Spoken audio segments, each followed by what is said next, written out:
Bentukan sperma yang dibikin hari ini itu baru jadi 3 bulan lagi. Apa yang salah dengan saya? Gak ada yang salah. Kan beruntung, kenapa? Ketemu penyebab yang pasti, yang kalau kita koreksi, membaiknya bisa 50-60%. Assalamualaikum warahmatullahi wabarakatuh. Hai Sobat Sehat, bagaimana kabarnya hari ini? Semoga kita semua selalu dalam keadaan sehat. Ketemu lagi dengan saya, Dr. Widi Atmoko, spesialis urologi di PodCM, podcastnya RSCM. Dan pada kali ini, episode podcast RSCM edisi Kencana ya. Dan kira-kira apa ya pembahasan kita hari ini? Jadi, Sobat Sehat, kalau kita bicara mengenai infertilitas pada pasangan suami istri, seringkali kita belum banyak mengetahui dari faktor sisi prianya.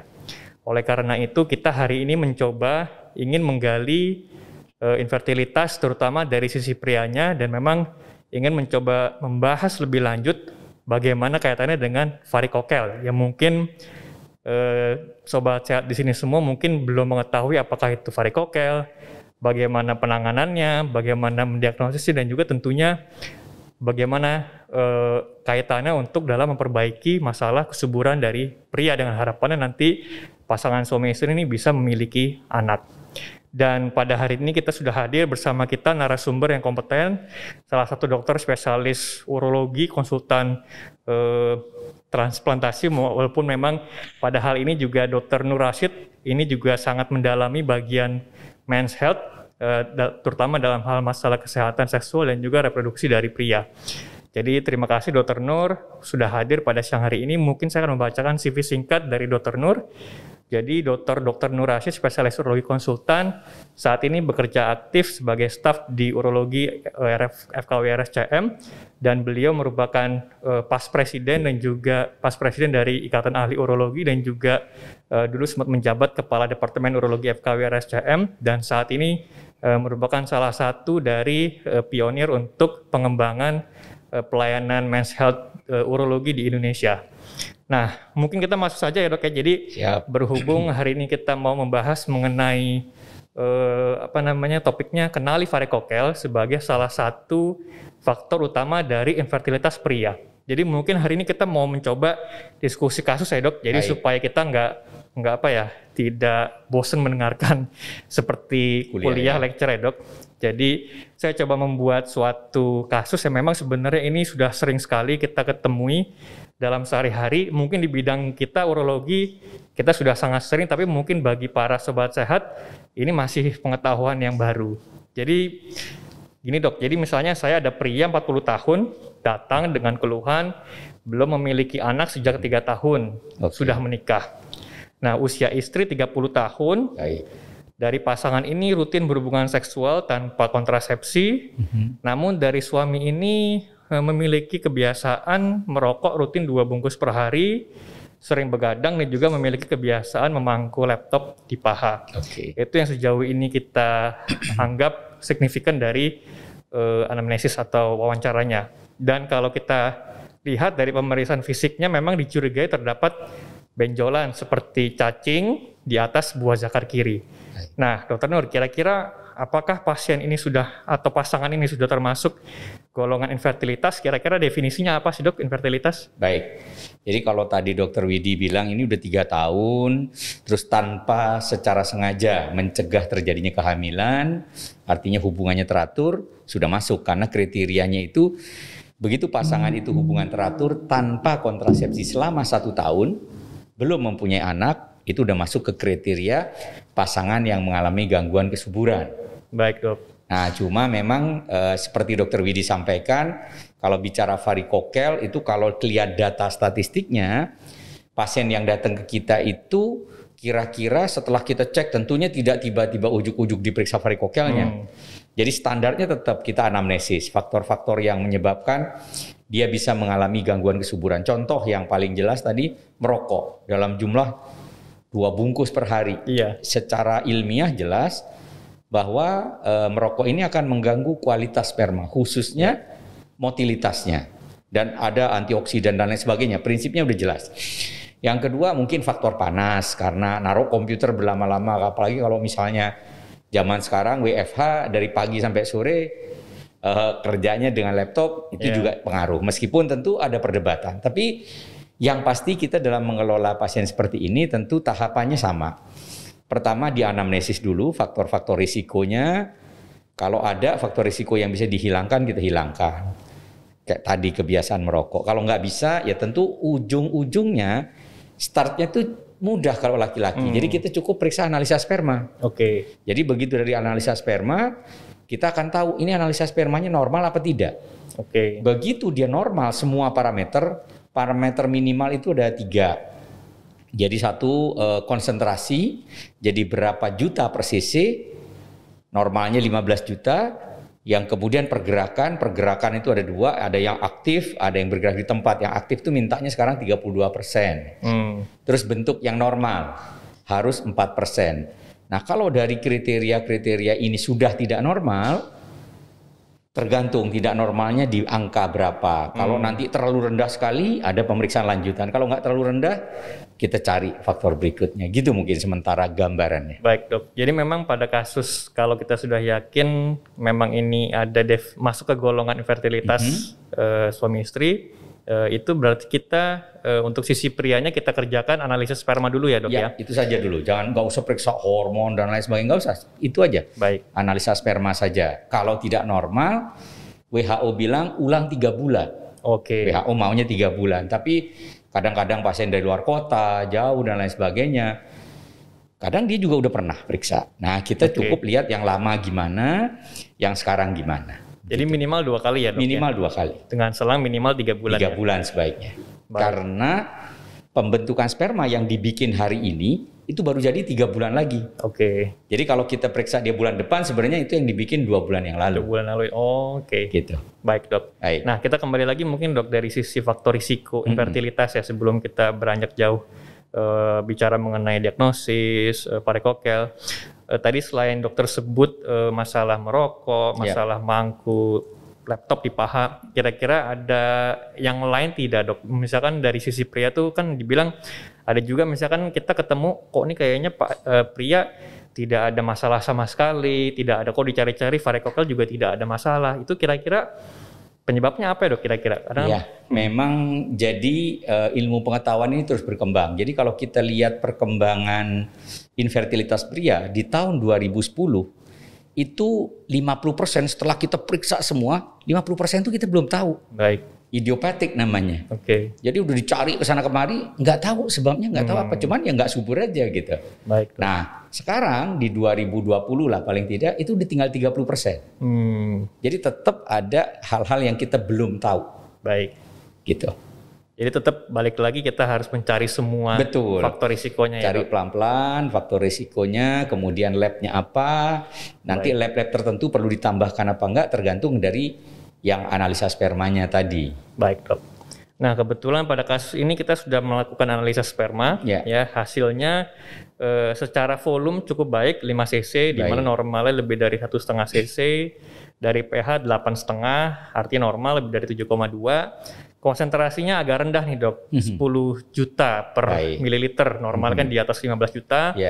Motilitas juga sudah mulai menurun yang total karena secara penghitungan hanya 30%, ini dihitung dari penambahan yang progresif dan non progresif di mana normalnya itu di atas 40%. Imotilnya juga lumayan 50%, normalnya kurang dari 40%. Dan untuk bentuknya ini morfologinya yang normal hanya 3%. Di mana diharapkan lebih dari 4% yang normalnya. Jadi memang bisa dibilang secara istilah katanya oligoastenoteratozospermia.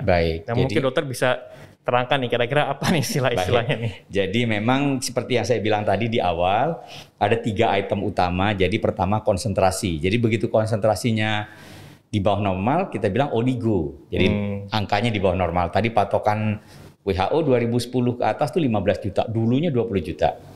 Terus kemudian pergerakan. Pergerakan kalau normal ya kita pergerakannya normal. Begitu kita ketemu kasus ini di bawah normal, maka oligoterato. Nah, asteno. Nah, kalau ini karena bentuk yang normal juga di bawah standar, maka oligo, jadi jumlahnya kurang, asteno, pergerakan yang baik juga kurang, terato, bentuk yang baik juga kurang. Nah, pada kasus ini kebetulan angkanya nggak jelek-jelek amat. Jadi sebenarnya kan 10 juta ya. Iya dok. Pasangannya sudah dibawa, udah nyampe 30 tahun. 30 tahun, masih di bawah 35. Yang harus kita ingat, kita ini ngobatin pasangan tujuannya datang ke kita pengen punya anak. Iya. Bukan pengen analisa spermanya makin bagus. Iya. Makin bagus tapi nggak jadi anak ya nggak penting buat mereka. Iya. Maka kita harus terangkan kepada mereka, Anda datang ke kami ini sebagai pasangan. Wanita yang berada di bawah sudah mencapai 30 tahun, artinya idealnya tinggal 4 tahun, 5 tahun nih. Oke. Jadi kita harus sepakat dengan pasangan ini bahwa segala prosedur yang kita akan lakukan diharapkan terjadi kehamilan sebelum berumur 35 tahun. Karena wanita itu jelas makin bertambah usianya, kesuburannya turun. Jadi jangan sampai karena pasien itu di awal pengobatan nggak ngerti, dia karena kesibukan pekerjaannya diurus-urus tahun belum selesai dia berhenti. Nanti datang-datang ke kita lagi 4 tahun lagi, udah mepet di 35. Ini kadang-kadang karena kita lupa menjelaskan bahwa ada faktor-faktor seperti itu. Nah, dengan kita tahu seperti itu tentu tadi berjalan. Jadi prosesnya kita cari nih kenapa dia turun gitu kan faktor-faktornya banyak. Tapi kita bilang bahwa target kita punya anak, jadi kalau nanti kita lakukan tindakan atau terapi yang maksimal belum mencapai angka normal, nggak apa-apa. Tapi yang penting ada assisted reproductive technique, jadi teknik kehamilan berbantu. Apakah mau inseminasi atau sampai bayi tabung. Nah itu jadi pasiennya udah ada bayangan bahwa step saya tuh begini. Jangan dia nggak tahu dia mau ngelangkah kemana nih. Jadi kita diskusikan bersama karena di situ ada langkah yang harus kita bareng dengan pasien. Tentu konsekuensinya adalah biaya juga. Karena ini kan tidak di-cover oleh asuransi BPJS misalnya. Jadi pasien harus tahu bahwa kalau dia milih begini, konsekuensinya cost-nya sekian. Kalau ini konsekuensinya cost-nya sekian. Sehingga pasien tahu langkah demi langkah, jangan membuang biaya yang salah-salah atau yang tidak perlu terhadap pemeriksaan atau terapi yang tidak perlu. Baik. Yang akhirnya menguras tabungannya dia. Baik dok. Gitu mungkin. Nah, balik lagi ke kasus dok. Tadi kan sejauh ini data-datanya hanya secara analisis sperma sama tadi pemeriksaan fisik sama anamnesis atau wawancara ya. Iya. Perlu tidak dok penunjang lain? Apakah USG pada kasus ini atau misalnya pemeriksaan hormonal itu perlu dilakukan tidak dok? Jadi pemeriksaan hormonal itu sekarang kita sepakat diperlukan kalau di bawah 5 juta. Baik. Atau bahkan ada yang ngambil ekstrim di bawah 1 juta. Saya sih ikut yang 5 juta. Baik. Kalau di 10 juta saya tidak perlu kecuali ada faktor seksual. Jadi dia memang libidonya juga dirasa sangat terganggu gitu-gitu boleh lah. Tapi kalau enggak harus sebenarnya. Baik dok. Begitu.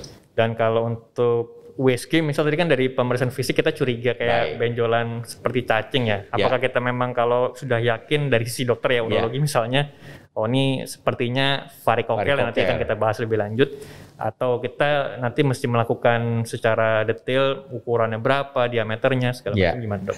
Baik, jadi memang belum masuk standar. Tetapi pengalaman kita di urologi atau dalam bidang apapun sebenarnya, kalau pasien itu sadar bahwa memang masalah saya ini gitu loh. Jadi dia lihat ada buktinya, itu lebih mudah pasien untuk setuju dengan apa yang kita bangun gitu. Nah, saya dari dulu sebelum saya kebetulan senang USG. Jadi dari dulu saya selalu meskipun udah dibilang bahwa ini varikokel, saya periksa sekalipun saya yakin varikokel, tapi pasiennya kan nggak lihat. Baik. Nah, dengan saya USG, saya bilang sebelum saya USG saya bilang patokan normal adalah pada waktu pembuluh darah itu kita ukur mengedan dalam keadaan mengedan, dia tidak boleh di atas 2 mili.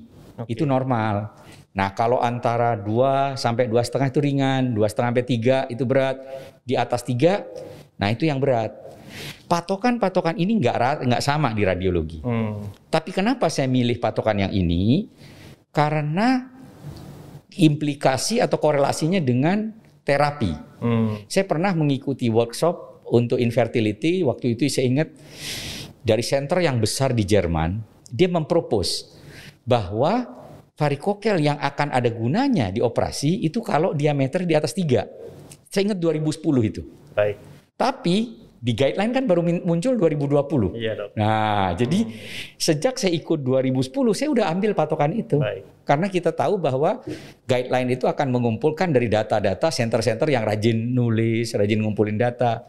Nah, sekarang saya makin yakin bahwa semua pasien yang curiga varikokel, saya USG. Jadi pasiennya real time bisa lihat di layar tuh. Oh iya bener tuh, pembuluh darah saya gede. Apalagi kadang-kadang kita, Pak silakan ngeden. Terjadi reflux, yang tadinya alirannya biru berubah jadi merah. Pasien kan jadi, oh bener tuh, bukan kata dokter, tetapi memang pembuluh darah saya yang bermasalah. Apalagi sekarang guideline udah bilang, kalau di atas 3 mili, di terapi akan membaik. Jadi prinsipnya sebenarnya kita ini sebagai dokter kan hanya menyampaikan informasi. Ya. Bahwa Anda begini, kalau Anda begini yang terbaik ini. Apakah ada juga yang misalnya contoh ya, pasien udah diterapi segala macam, tapi diameter varikokelnya 2,5. Oke. Kanan kiri. Ya saya akan bilang bahwa kalau kepustakaan bilang ini tidak harus. Tetapi yang ketemu hanya ini, jadi terserah Anda mau dicoba apa enggak. Baik. Enggak juga enggak apa-apa, misalnya mau langsung bayi tabung. Nah nanti kita lihat bagaimana perkembangan varikokel yang dulunya saya baru lulus urologi itu, spesialis urologi itu tahun 2000. Sebagian besar kebidanan, spesialis kebidanan obstetrik ginekologi bahkan KAFER nggak percaya varikokel itu berpengaruh. 2010 semua percaya. Sekarang kita makin punya patokan yang jelas. Baik, Dok. Gitu. Nah, jadi tadi kita sudah mungkin agak lompat sedikit ya, Dok, yang membahas panjang lebar mengenai varikokel. Cuman balik lagi nanti, Dok, supaya nanti sobat sehat mengerti sebenarnya tahapannya ya. Sama definisi dulu, Dok. Nah, varikokel itu apa sih, Dok? Kan katanya dibilang ada yang ini kayak varises di kaki. Nah, mungkin bisa dijelaskan lebih detail, Dok. Gampangnya sebenarnya varikokel atau varises itu pelebaran pembuluh vena. Saya mengandalkannya supaya gampang begini. Kalau darah jantung tuh mengalir arteri mengalir itu karena pompa jantung. Baik. Jadi begitu jantung pompa dia ngalir. Nah, kalau vena ngalirnya itu mengandalkan katup. Jadi vena ini tidak ada daya dorongnya. Dia bisa ketekan oleh otot, begitu dia ketekan katupnya kebuka gitu. Nah, kalau ini melebar, ini katup kan nggak bisa nutup. Akibatnya kalau kita berdiri misalnya, maka darah itu akan terkumpul di daerah yang rendah kan. Tapi kan pasien sering nanya, dok apa yang salah dengan saya? Nggak ada yang salah. Karena contoh perempuan lah ya, dia nggak pernah ngelahirin, nggak pernah apa, ya banyak varises di kakinya. Baik. Nah laki-laki juga seperti itu. Siapa yang akan punya varikokel, siapa yang nggak tahu. Tergantung undian aja siapa yang mau dapat pembuluh darah seperti itu. Tapi kalau memang udah punya, bisa diperberat. Tapi bukan itu menjadi penyebab. Kalau enggak nanti semua olahraga angkat berat varikokel semua kan? Iya, Dok. Enggak. Jadi memang dari sananya aja. Nah bedanya kalau varises itu di kaki, varikokel ini pelebaran vena-vena yang terletak di plexus pampiniformis. Jadi vena yang mengalir balik dari testis ke atas. Nah begitu dia mengalir baliknya menjadi lambat, jelas kadar oksigennya akan drop. Suhunya akan panas. Jadi kalau orang bilang jangan sauna, ini kita sauna 24 jam oleh pembuluh darah kita sendiri. Jadi teori yang sampai sekarang paling dipegang adalah karena panas yang disebabkan oleh varikokel di testis kita, itu yang akan menyebabkan penyebab utamanya kenapa kualitas sperma itu jadi turun. Baik, jadi memang pada kasus ini mungkin ada keterkaitan, Dok, ya, antara varikokel dengan kemungkinan infertilitas, walaupun memang dia ada faktor-faktor risiko lain tadi seperti biasa merokok. Benar. Dan lain-lain. Jadi kalau kasus ini, Dokter Widi bilang tadi udah diraba oleh dokter dan betul kita lihat. Jadi kan kalau kita lihat gradasinya kan, kalau dilihat dengan mata itu udah grade 3. Kalau dia terlihat waktu ngeden grade 2. Kalau teraba waktu ngeden baru grade 3, ya grade 1 gitu ya. Memang sampai sekarang pun patokannya masih tetap seperti itu, karena untuk mencegah kesulitan diagnosis, karena kalau kita minta semua orang Doppler kan sulit ya. Ya. Tapi kalau kita di urologi, apalagi seperti Dokter Widi juga yang mendalami infertility, itu menurut saya sih harusnya udah menjadi patokan standar lah. Baik, Dok. Supaya kita punya angka yang sama bahwa oke, dia kita operasi karena diameternya sekian. Baik, Dok. Nah, kira-kira pada kasus ini kita mesti ngapain nih, Dok? Ya, baik. Balik lagi. Jadi balik seperti yang saya bilang, kalau kebetulan pasien ini datang ke kita di RSCM misalnya, itu di ruang praktek kita di Kencana ada USG Doppler. Ya. Jadi biasanya kita langsung ukur saja di situ. Nah, begitu dia diameternya di atas 3 mili dan memang tidak ada faktor-faktor lain, ya tentu merokoknya kita suruh berhenti lah kalau bisa ya. Tapi faktor-faktor lain nggak ada, ya kita bilang ke dia bahwa saat ini gini. Jadi kalau kita bicara balik ke tadi, di antara semua kasus yang datang ke RSCM karena infertility, ternyata 48% itu karena varikokel. Satu, dengernya nggak enak. Kenapa? Kalau ketemu varikokel, obatnya hanya operasi. Iya. Tapi kalau kita melihat dari manfaat, kita harus senang. Kenapa? Di antara penyebab-penyebab lain, varikokel ini kalau diberesin, yang keberhasilannya paling tinggi. Iya.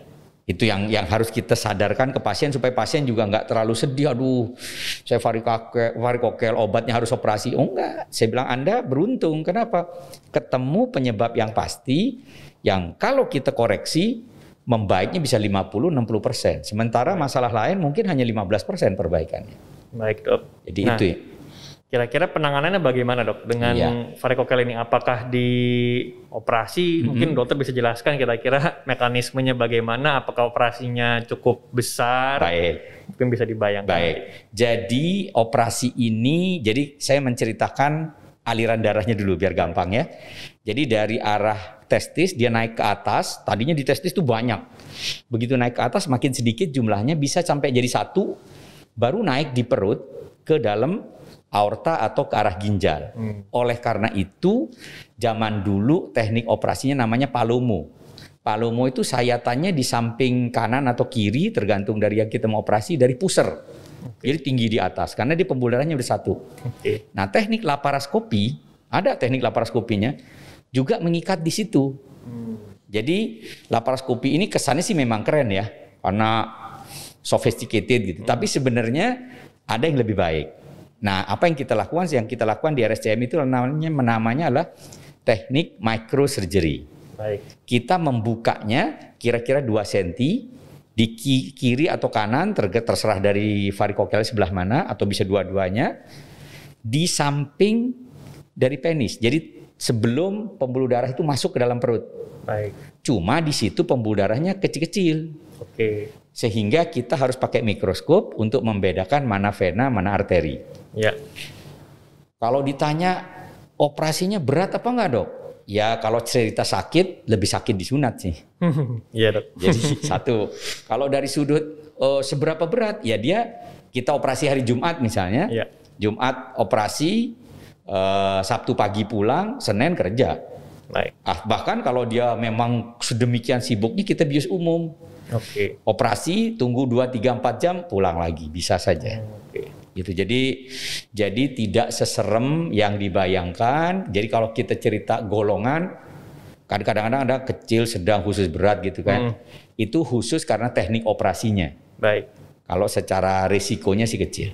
Baik, tapi pasien udah bisa langsung cepat mobilisasi ya, Dok, ya, pasca operasi ya? Ya, jadi Sehari, memang 2 hari. tergantung pembiusan kita. Kalau kita bius umum, pulang mah bisa langsung pulang, tapi nggak boleh nyetir mobil mabok nanti habis dibius kan. Harus diantar. Iya, Dok. Nah, kalau kita bius separoh, ya tentu besoknya baru bila pulang. Ya tadi, kalau kita bius bahkan operasi Jumat malam gitu, Jumat sore di Kencana, Sabtu pagi udah pulang, Iya. Senin udah kantor deh. Baik. Jadi bukan hal yang menyeramkan lah. Baik. Nah, lalu untuk follow up-nya bagaimana, Dok? Tadi kan dokter sempat cerita keberhasilan kalau kita tindakan varikokel ini bagus ya. Iya. Nah, sebenarnya bagusnya itu kita bagaimana bisa memfollow up, apakah nanti dicek spermanya lagi atau Baik. bagaimana? Ya.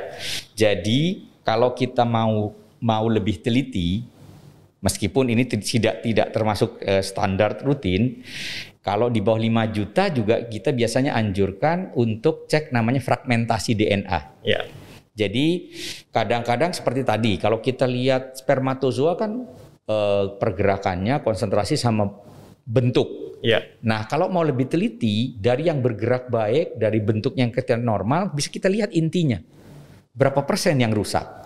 Nah, pada pasien varikokel itu sering, hampir selalu, inti selnya banyak yang rusak.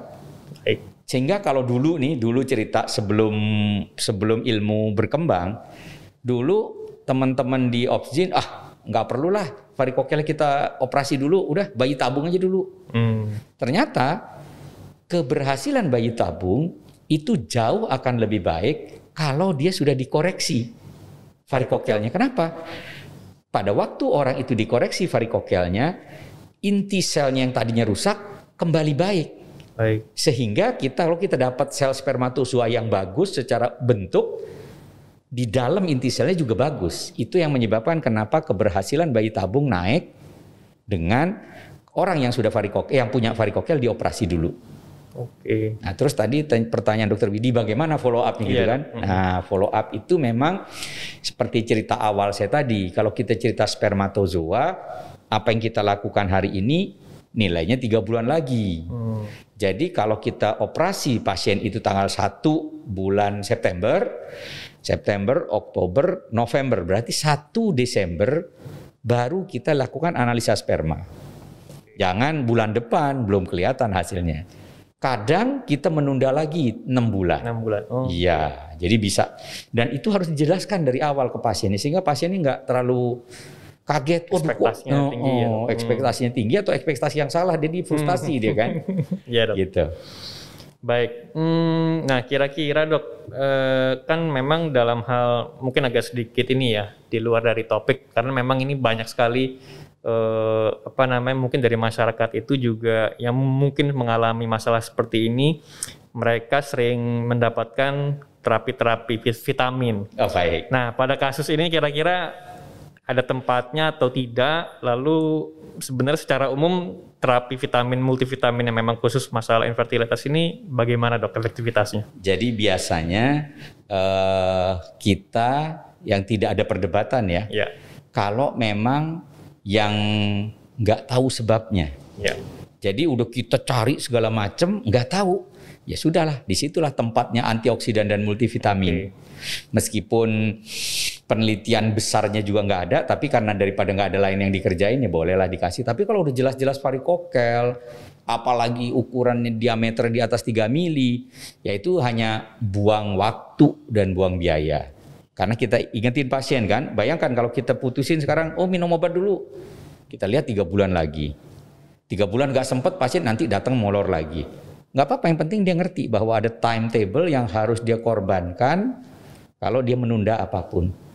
Oke. Itu yang perlu pasien tahu. Jadi sebenarnya juga masih ada tempatnya Dok ya, terutama dalam beberapa hal seperti itu ya. Jadi yang idiopatik boleh, dan itu masih 30%, masih gede loh itunya space-nya. Iya Dok.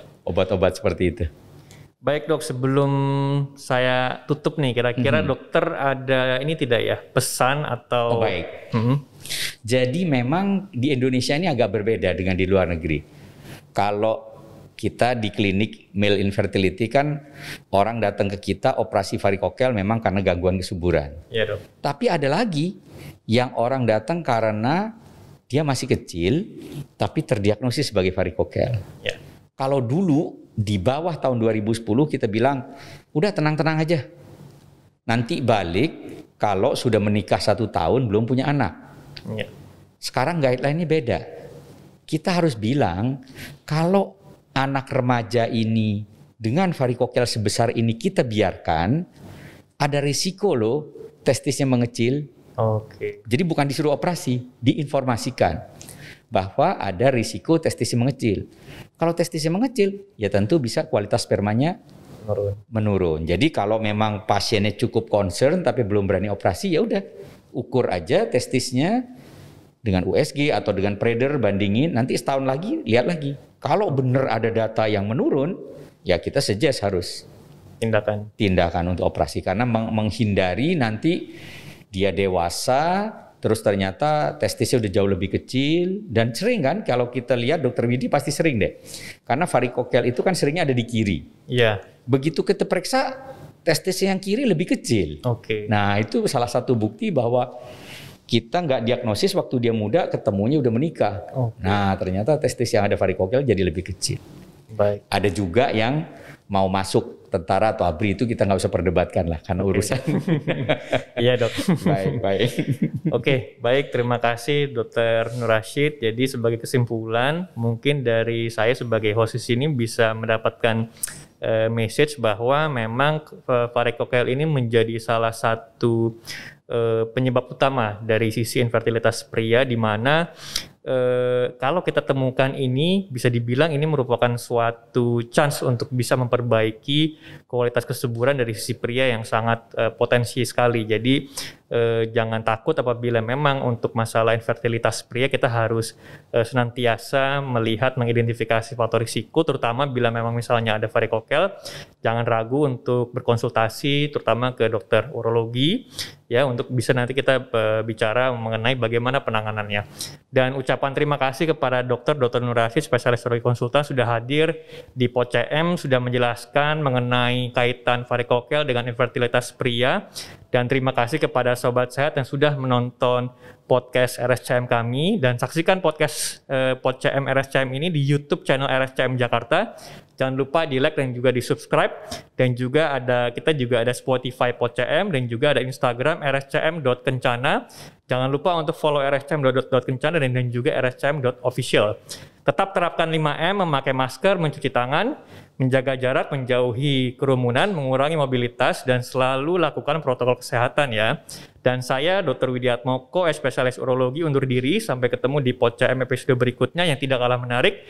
See you. Assalamualaikum warahmatullahi wabarakatuh. Waalaikumsalam.